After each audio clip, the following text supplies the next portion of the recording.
জঙ্গল ভেঙে ছিঁড়ে ছুটে পশ্চিম থেকে পূর্ব দিকে নীলগাইয়ের দল, শেয়াল, খরগোশ প্রাণ ভয়ে দৌড়চ্ছে। একদল বন্য শুকর তো ছানাপোনা নিয়ে কাছারির উঠোন দিয়ে দিকবিদিক জ্ঞানশূন্য অবস্থায় ছুটে গেল। ও অঞ্চলের বাথান থেকে পোষা মোষের দল ছাড়া পেয়ে প্রাণপণে ছুটছে।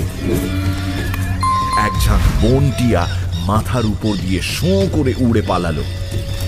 পিছনে পিছনে একটা বড় ঝাঁক লাল হাঁস। এর গপ্প বিভূতিভূষণ বন্দ্যোপাধ্যায়ের আরণ্যক, প্রথম পর্ব। Any digital copy of this content leading to piracy is a crime. এই গল্পের যে কোনো রকম পাইরেসির বিরুদ্ধে উপযুক্ত আইনি ব্যবস্থা নেওয়া হবে। পাইরেসি দণ্ডনীয় অপরাধ। অনুগ্রহ করে পাইরেসি করবেন না, পাইরেসি সাপোর্ট করবেন না। তাহলে শুরু করা যাক।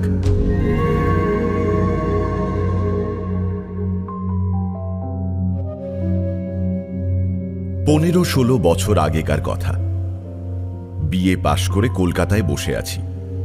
অনেক জায়গা ঘুরেও কিছুতেই চাকরি পেলাম না। এদিকে মেসের 2 মাসে টাকা দেওয়া বাকি।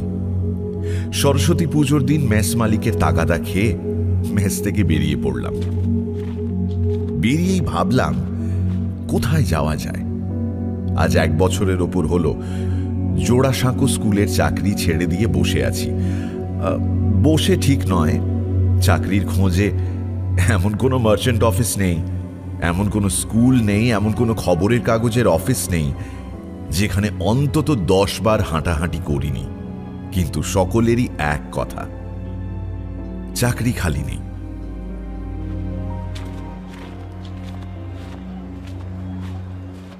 হঠাৎ রাস্তায় সতীশের সাথে দেখা। সতীশের সঙ্গে হিন্দু হস্টেলে একসাথে থাকতাম। এখন সে আলিপুরের উকিল। সেই সতীশ আমাকে বলল, এই যে কোথায় চলেছ সত্যচরণ? চলো হিন্দু হোস্টেলে ঠাকুর দেখে আসি। আর ও বেলা বড় জলসা হবে, এসো। ওয়ার্ড 6-এর সেই অবিনাশকে মনে আছে?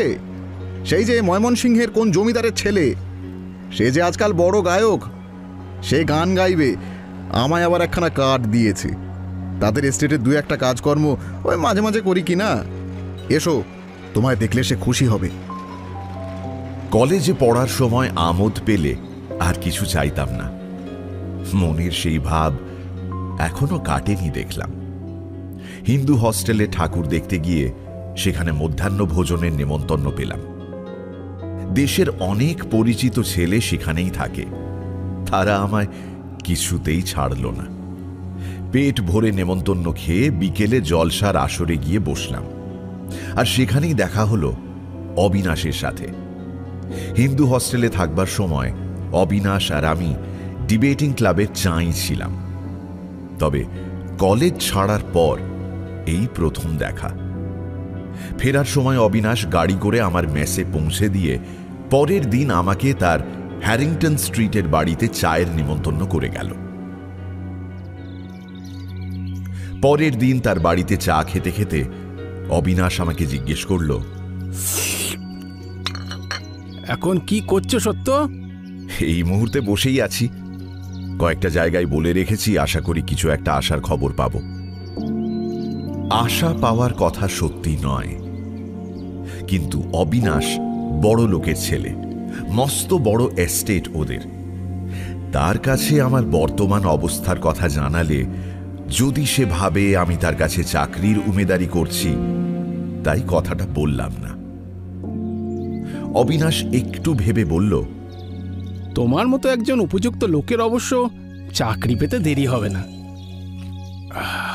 আচ্ছা, তুমি তো আইনও পড়েছিলে না? পাশও করেছি, কিন্তু ওকালতি করবার ইচ্ছে নেই। আমাদের একটা জঙ্গলমহল মানে তালুক আছে পূর্ণিয়া জেলায়। প্রায় 20-30 হাজার বিঘে জমি। সেখানে নায়েব আছে, কিন্তু তার উপর বিশ্বাস করে অত জমি বন্দোবস্তের ভার দেওয়া চলে না। তো আমরা একজন উপযুক্ত লোক খুঁজছি, তুমি যাবে? কান অনেক সময় মানুষকে প্রবঞ্চনা করে জানতাম। অবিনাশ বলে কি, যে চাকরির খোঁজে আজ একটি বছর কলকাতার রাস্তাঘাট চষে বেড়াচ্ছি, চায়ের নিমন্ত্রণে সম্পূর্ণ অযাচিতভাবে সেই চাকরির প্রস্তাব নিজে থেকেই সামনে এসে উপস্থিত হল। তবুও মান বজায় রাখতে হবে। অত্যন্ত সংযমের সাথে মনের ভাব চেপে রেখে উদাসীনের মতো বললাম, ও আচ্ছা, ভেবে বলবো। কাল আছো তো? আরে ভাবাভাবি রেখে দাও, আমি বাবাকে আজই চিঠি লিখে দিচ্ছি। আমরা একজন বিশ্বাসী লোক খুঁজছি, তোমার মতো শিক্ষিত বুদ্ধিমান লোকেরই দরকার। জঙ্গলমহল আমরা নতুন প্রজার সঙ্গে বন্দোবস্ত করব। 30,000 বিঘের জঙ্গল, অত দায়িত্বপূর্ণ কাজ কি যার তার হাতে দেওয়া যায়? তোমার সঙ্গে তো আজকের আলাপ নয়, তোমার নারী নক্ষত্র আমি জানি। তুমি রাজি হয়ে যাও, আমি এক্ষুনি বাবাকে লিখে অ্যাপয়েন্টমেন্ট লেটার আনিয়ে দিচ্ছি। অবিনাশের বাড়িতে চায়ের নেমন্তন্ন খাবার 2 সপ্তাহের মধ্যেই আমি একদিন নিজের জিনিসপত্র নিয়ে BNW রেলওয়ের একটা ছোট স্টেশনে নামলাম। শীতের বিকেল, বিস্তীর্ণ প্রান্তরে ঘন ছায়া নেমেছে, অল্প অল্প কুয়াশাও জমেছে। রেল লাইনের দুধারে মটর ক্ষেত, শীতল সান্ধ্য বাতাসে তাজা মটর শাকের স্নিগ্ধ সুগন্ধে কেমন যেন মনে হলো যে জীবন আরম্ভ করতে যাচ্ছি তা বড় নির্জন হবে। এই শীতের সন্ধে যেমন নির্জন এই উদাস প্রান্তর, ঠিক তেমন। গরুর গাড়িতে প্রায় সারা রাত ধরে 15-16 ক্রোশ চললাম। জানতাম না এখানে এত ভয়ানক শীত। যেতে যেতে আস্তে আস্তে জমির প্রকৃতি, প্রাকৃতিক দৃশ্য বদলাতে লাগলো। ক্ষেত খামার নেই, বস্তি লোকালয়ও বড় একটা দেখা যায় না। শুধু ছোট বড় বন, কোথাও ঘন কোথাও পাতলা, মাঝে মাঝে মুক্ত প্রান্তর, কিন্তু তাতে ফসলের আবাদ নেই। কাছারিতে পৌঁছলাম বেলা 10টার সময়।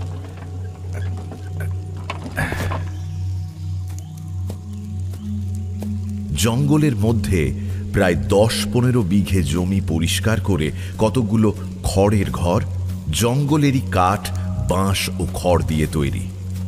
ঘরে শুকনো ঘাস ও বন ঝাউয়ের সরু গুঁড়ির বেড়া, তার ওপর মাটি দিয়ে লেপা হয়েছে। ঘরগুলো নতুন তৈরি। ঘরের মধ্যে ঢুকেই টাটকা কাটা খড়, আধ কাঁচা ঘাস ও বাঁশের গন্ধ পাওয়া গেল। জিজ্ঞাসা করে জানলাম আগে জঙ্গলের ওদিকে কোথায় একটা কাছারি ছিল, কিন্তু শীতকালে সেখানে জলাভাব হওয়ায় এই ঘর নতুন বাঁধা হয়েছে, কারণ পাশেই একটা ঝর্ণা থাকায় এখানে জলের কোনো কষ্ট নেই। জীবনের বেশিরভাগ সময় কলকাতায় কাটিয়েছি, বন্ধু বান্ধবের সঙ্গে। লাইব্রেরি, থিয়েটার, সিনেমা, গানের আড্ডা, এসব ছাড়া জীবন কল্পনা করতে পারি না। এই অবস্থায় চাকরির কয়েকটা টাকার খাতিরে যেখানে এসে পড়েছি, এত নির্জন স্থানের কল্পনাও কোনোদিন করিনি। দিনের পর দিন যায়, পূব আকাশে সূর্যোদয় দেখি, দূরের পাহাড় ও জঙ্গলের মাথায় আবার সন্ধ্যের সময় সমস্ত ঝাউবন সিঁদুরের রঙে রাঙিয়ে সেই সূর্যকে ডুবে যেতে দেখি। কি করে সময় কাটবে? আমি আগন্তুক, এখনো ভালো করে এখানকার লোকের ভাষা বুঝতে পারি না, কাজের কোনো বিলি ব্যবস্থাও করতে পারি না। নিজের ঘরে বসে বসে যে কটা বই সঙ্গে এনেছিলাম তা পড়েই কোনো রকমে দিন কাটাই। কতবার মনে হলো চাকরি করে কাজ নেই, এখানে হাঁপিয়ে মরার চেয়ে আধপেটা খেয়ে কলকাতায় থাকা ঢের ভালো। অবিনাশের অনুরোধে কি ভুলই যে করেছি এই জনহীন জঙ্গলে এসে। না, এ জীবন আমার জন্য নয়। রাতে নিজের ঘরে বসে এই সবই ভাবছি, এমন সময় ঘরের দরজা ঠেলে কাছারির মুহুরী গোষ্ঠ চক্রবর্তী প্রবেশ করলেন। গোষ্ঠবাবু এখানে আছেন অন্তত 17-18 বছর। বর্ধমান জেলায় বনপাশ স্টেশনের কাছে কোন একটা গ্রামে বাড়ি। বসুন গোষ্ঠবাবু। গোষ্ঠবাবু অন্য একখানা চেয়ারে বসে বললেন, আপনাকে একটা কথা বলতে এলাম নিরিবিলিতে। এখানকার কোনো মানুষকে বিশ্বাস করবেন না। এ বাংলাদেশ নয়, লোকজন সব বড় খারাপ। বাংলাদেশের মানুষও সবাই যে খুব ভালো এমনটাও তো নয়। সে আর আমার জানতে বাকি নেই ম্যানেজার বাবু। সেই দুঃখে আর ম্যালেরিয়ার তাড়নায় প্রথমে এখানে আসি। প্রথম এসে বড় কষ্ট হতো, এ জঙ্গলে মন হাঁপিয়ে উঠত। কিন্তু আজকাল এমন হয়েছে, দেশ তো দূরের কথা, পূর্ণিয়া কি পাটনাতে কাজে গিয়ে 2 দিনের বেশি 3 দিন থাকতে পারি না।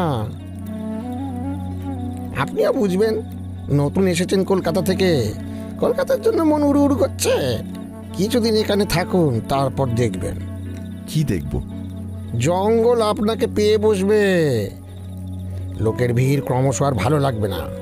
আচ্ছা, আর একটা কথা, বন্দুকটা রাত বেরাত শিওরে শিওরে রেখে শোবেন। জায়গা ভালো নয়। এর আগে একবার কাছারিতে ডাকাতি হয়ে গিয়েছে। তবে আজকাল এখানে আর টাকা কড়ি থাকে না, এই যা কথা। বলেন কি? তা কতকাল আগে ডাকাতি হয়েছিল? বেশি না, এই বছর 8-9 আগে। কিছুদিন থাকুন, তখন সব কথা জানতে পারবেন। এই অঞ্চল বড় খারাপ। তাছাড়া এই ভয়ানক জঙ্গলে ডাকাতি করে মেরে নিলে দেখবেই বা কে। গোষ্ঠবাবু চলে গেলে একবার ঘরের জানালার কাছে এসে দাঁড়ালাম। দূরে জঙ্গলের মাথায় চাঁদ উঠছে, আর তার পটভূমিতে আঁকা বাঁকা একটা বনঝাউয়ের ডাল, ঠিক যেন জাপানি চিত্রকর হোকুসাইয়ের আঁকা একখানা ছবি। মনে অনেক দুর্ভাবনা এই চাকরি নিয়ে, তবু কেমন যেন মুগ্ধ হয়ে গেলাম। কাছারির কাছেই একটা ছোট পাথরের টিলা, তার ওপর প্রাচীন বড় একটা বটগাছ। এই বটগাছের নাম গ্রান্ট সাহেবের বটগাছ। কেন এই নাম হলো জানতে পারিনি।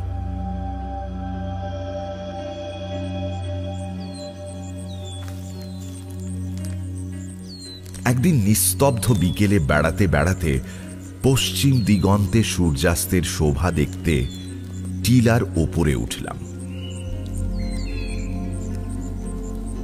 টিলার ওপরের বটতলায় আসন্ন সন্ধ্যার ঘন ছায়ায় দাঁড়িয়ে কত দূর পর্যন্ত এক চমকে দেখতে পেলাম কলুটোলার মেস, কপালিটোলার সেই ব্রিজের আড্ডা, কলেজ স্ট্রিটের বিরামহীন জনস্রোত। মনটা হু হু করে উঠল। কোথায় আছি এখন? জনহীন অরণ্যে প্রান্তরে খড়ের চালায় বাস করছি চাকরির খাতিরে। এখানে মানুষ থাকে, লোক নেই, জন নেই, সম্পূর্ণ নিঃসঙ্গ। একটা কথা বলার পর্যন্ত কেউ নেই। সেই দিগন্তব্যাপী জনহীন সন্ধ্যের মধ্যে দাঁড়িয়ে মন খারাপ হয়ে গেল। কেমন ভয়ও হলো। ঠিক করলাম সামনের মাসটা কোনো রকমে চোখ বুজে কাটিয়ে অবিনাশকে একখানা লম্বা চিঠি লিখে চাকরিতে ইস্তফা দিয়ে কলকাতায় ফিরে মানুষের ভিড়ের মধ্যে ঢুকে আনন্দ উল্লাস ভরা কণ্ঠস্বর শুনে বাঁচব। আগে কি জানতাম মানুষের মধ্যে থাকতে এত ভালোবাসি, মানুষকে এত ভালোবাসি।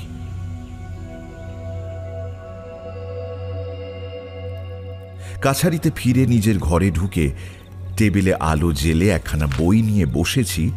সিপাই মুনেশ্বর সিং এসে সেলাম করে সামনে দাঁড়ালো। বললাম, ক্যা মুনেশ্বরজি?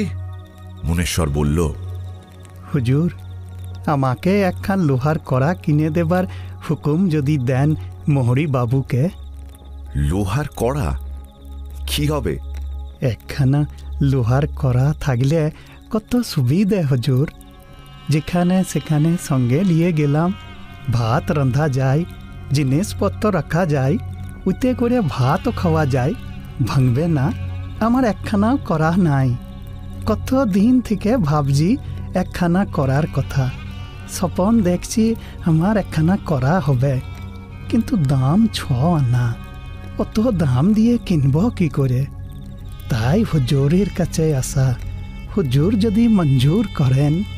একখানা লোহার কড়াই যে এত গুণের, তার জন্য যে এখানে লোক রাতে স্বপ্ন দেখে, এ ধরনের কথা এই আমি প্রথম শুনলাম। এত গরিব লোক পৃথিবীতে আছে যে 6 আনা দামের একখানা লোহার কড়াই জুটলে হাতে স্বর্গ পায়। শুনেছিলাম এদেশের লোক বড় গরিব। এত গরিব তা জানতাম না। বড় মায়া হলো।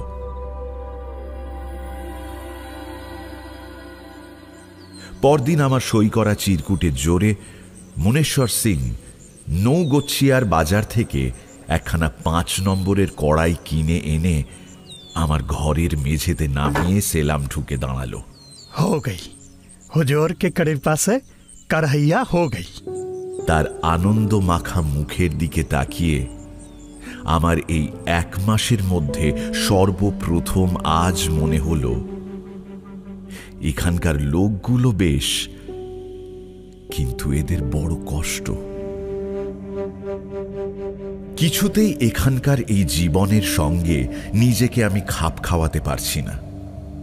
এই অরণ্য ভূমির নির্জনতা যেন পাথরের মতো বুকে চেপে আছে। একদিন বিকেলে বেড়াতে বেরিয়ে অনেক দূর পর্যন্ত যাই।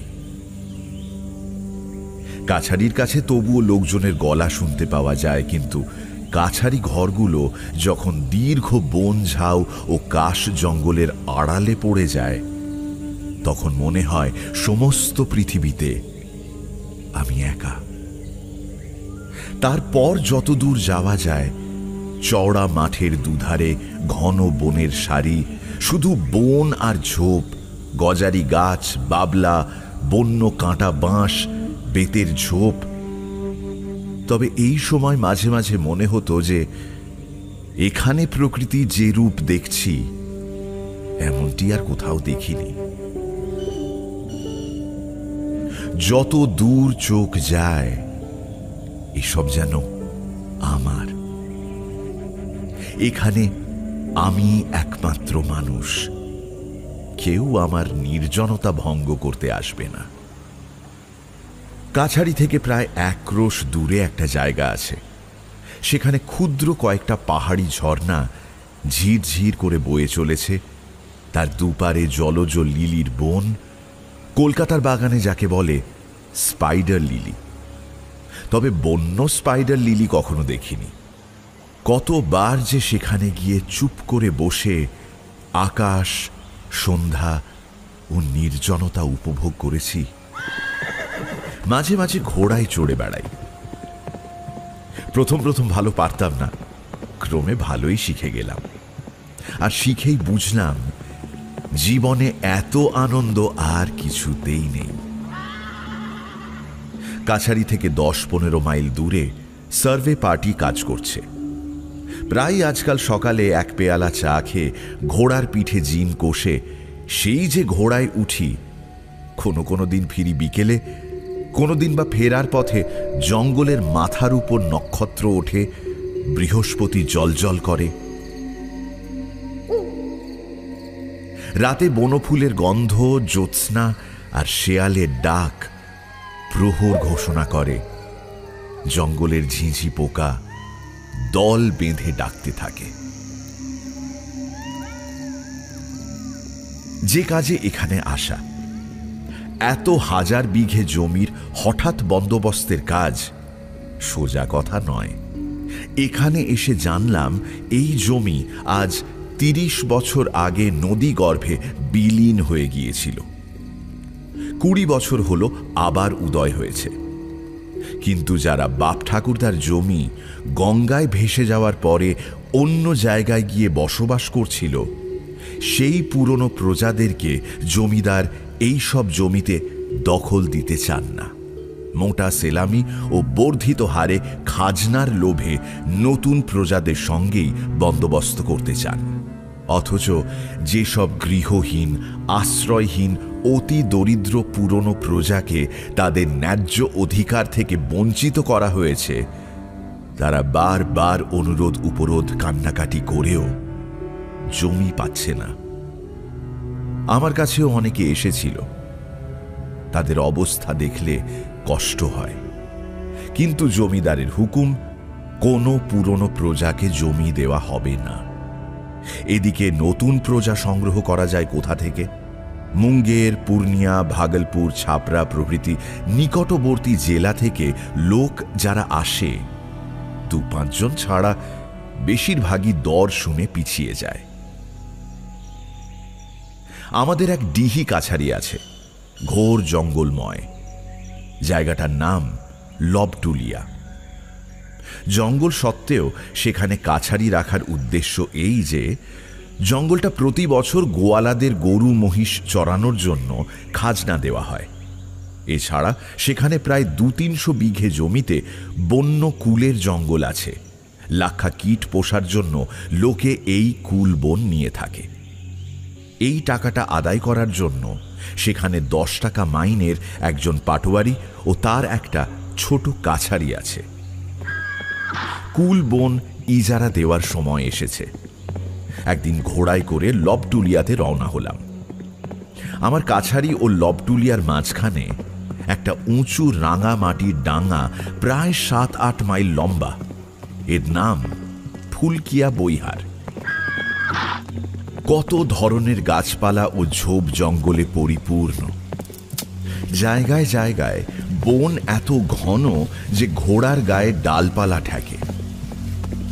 ফুলকিয়া বৈহার যেখানে নেমে গিয়ে সমতল ভূমির সাথে মিশেছে, চানন বলে একটি পাহাড়ি নদী সেখানে উপল খণ্ডের উপর দিয়ে ঝিরঝির করে বইছে। বর্ষাকালে সেখানে জল খুব গভীর। শীতকালে এখন তত জল নেই। লবটুলিয়ায় এই প্রথম এলাম। অতি ক্ষুদ্র এক খড়ের ঘর, তার মেঝে জমির সঙ্গে সমতল।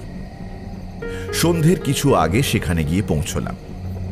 শীতে জমে যাবার উপক্রম হলো বেলা পড়তে না পড়তেই। সিপাহীরা বনের ডালপাতা জ্বালিয়ে আগুন জ্বালালো। সেই আগুনের ধারে ক্যাম্প চেয়ারে বসলাম। অন্য সবাই গোল হয়ে আগুনের চারধারে বসল। কোথা থেকে 5.5 রুই মাছ পাটোয়ারি এনেছিল। এখন কথা হলো, রান্না করবে কে? আমি তো সঙ্গে রান্না ঠাকুর আনিনি, নিজেও রান্না করতে জানি না। আমার সঙ্গে দেখা করার জন্য 7-8 জন লবটুলিয়াতে অপেক্ষা করছিল। তাদের মধ্যে কন্টু মিশ্র নামে এক মৈথিল ব্রাহ্মণকে পাটোয়ারি রান্নার জন্য নিযুক্ত করল। পাটোয়ারিকে বললাম, এত লোক, সবাই কি ইজারা ডাকবে? আরে ওরা খাবার লোভে এসেছে। আপনার আসবার কথা শুনে আজ 2 দিন ধরে কাছারিতে এসে বসে আছে। এদেশের লোকের ওই রকম অভ্যাস। আরো অনেক বোধহয় কাল আসবে। সে কি? আমি তো নিমন্ত্রণ করিনি এদের। হুজুর, এরা বড় গরিব, ভাত জিনিসটা খেতে পায় না। কলাইয়ের ছাতু, মকাইয়ের ছাতু এই 12 মাস খায়। ভাত খেতে পাওয়াটা এরা ভোজন সমান বিবেচনা করে। আপনি আসছেন, ভাত খেতে পাবে এখানে, সেই লোভে এসেছে। দেখুন না আরো কত আছে। মনে হলো বাংলাদেশের লোক বড় বেশি সভ্য হয়ে গিয়েছে এদের তুলনায়। কেন জানি না, এই অন্ন ভোজন লোলুপ সরল লোকগুলোকে আমার সেই রাতে এত ভালো লাগলো। আগুনের চারধারে বসে তারা নিজেদের মধ্যে গল্প করছিল, আমি শুনছিলাম।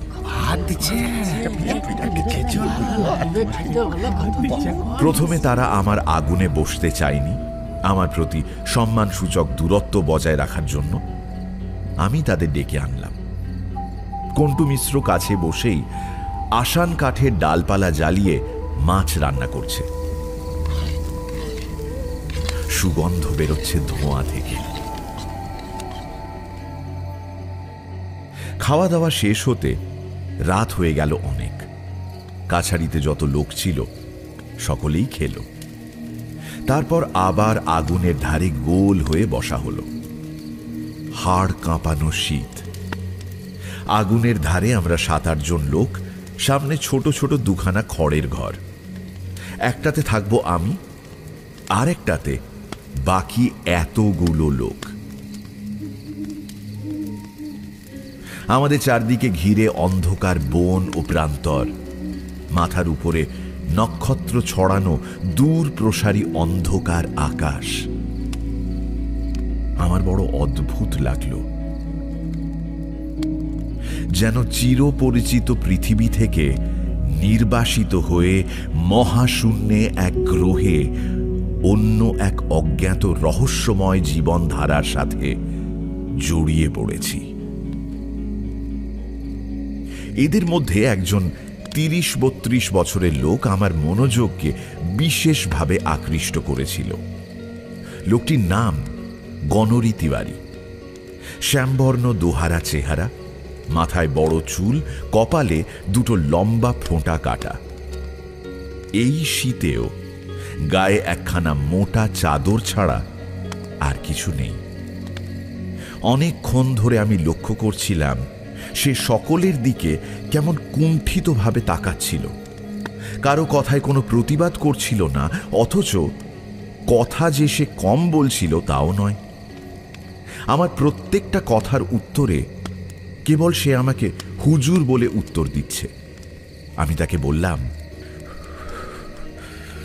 তুমি থাকো কোথায় তিওয়ারিজি? আমি যে তাকে সরাসরি প্রশ্ন করব এতটা সম্মান যেন তার পক্ষে সম্পূর্ণ অপ্রত্যাশিত। এভাবে সে আমার দিকে তাকিয়ে বলল, ভীমদাস টোলা হুজুর। তারপর সে তার জীবনের ইতিহাস বর্ণনা করল। হুজুর, আমার বয়স যখন 12 বছর, বাপটা মরে গেল।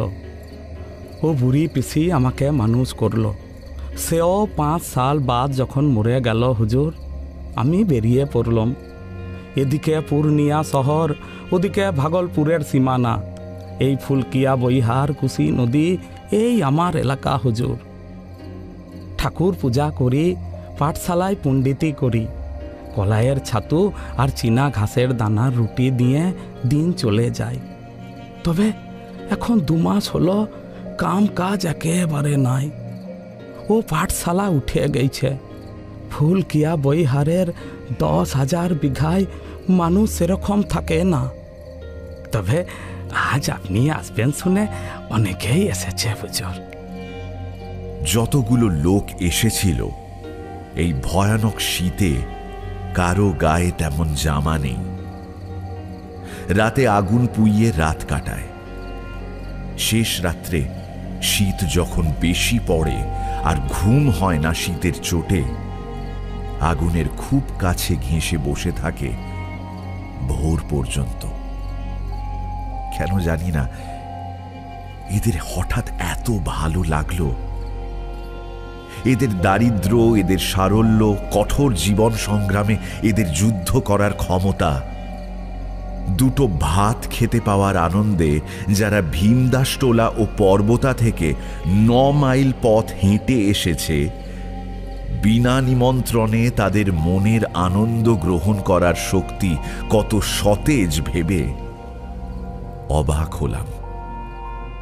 দিন যতই যেতে লাগলো, জঙ্গলের মোহ ততই আমাকে ক্রমে পেয়ে বসল। এর নির্জনতা ও অপরাহ্নের সিঁদুর ছড়ানো বন ঝাউয়ের জঙ্গলের কি আকর্ষণ আছে বলতে পারি না। আজকাল ক্রমশ মনে হয় এই দিগন্তব্যাপী বিশাল বনপ্রান্তর, এই স্বাধীনতা, এই মুক্তি ছেড়ে কলকাতার গোলমালের মধ্যে আর বোধহয় ফিরতে পারবো না। এই মনের ভাব একদিনে হয়নি। কত রূপে, কত সাজেই যে বন্য প্রকৃতি আমার মুগ্ধ অনভ্যস্ত দৃষ্টির সামনে এসে আমায় ভোলালো। কত সন্ধে এলো অপূর্ব রক্ত মেঘের মুকুট মাথায়, দুপুরের খরতর রোদ এলো উন্মাদিনী ভৈরবীর বেশে। গভীর নিশীথে জ্যোৎস্না বরণী সুরসুন্দরীর সাজে হিম স্নিগ্ধ বনকুসুমের সুবাস মেখে, আকাশ ভরা তারার মালা গলায়, অন্ধকার রজনীতে কালপুরুষের আগুনের খড়গ হাতে, দিকবিদিক ব্যাপী বিরাট কালী মূর্তিতে। একটা দিনের কথা জীবনে কখনো ভুলব না। সেদিন দোল পূর্ণিমা। কাছারির সিপাহীরা ছুটি চেয়ে নিয়ে সারা দিন ঢোল বাজিয়ে হোলি খেলেছে। সন্ধ্যের সময়ও নাচ গানের বিরাম নেই দেখে আমি নিজের ঘরে টেবিলে আলো জ্বালিয়ে অনেক রাত পর্যন্ত হেড অফিসের জন্য চিঠিপত্র লিখলাম। কাজ শেষ হতেই ঘড়ির দিকে তাকিয়ে দেখি রাত প্রায় 1টা বাজে। শীতে একেবারে জমে যাওয়ার উপক্রম হয়েছে। একটা সিগারেট ধরিয়ে জানালা দিয়ে বাইরের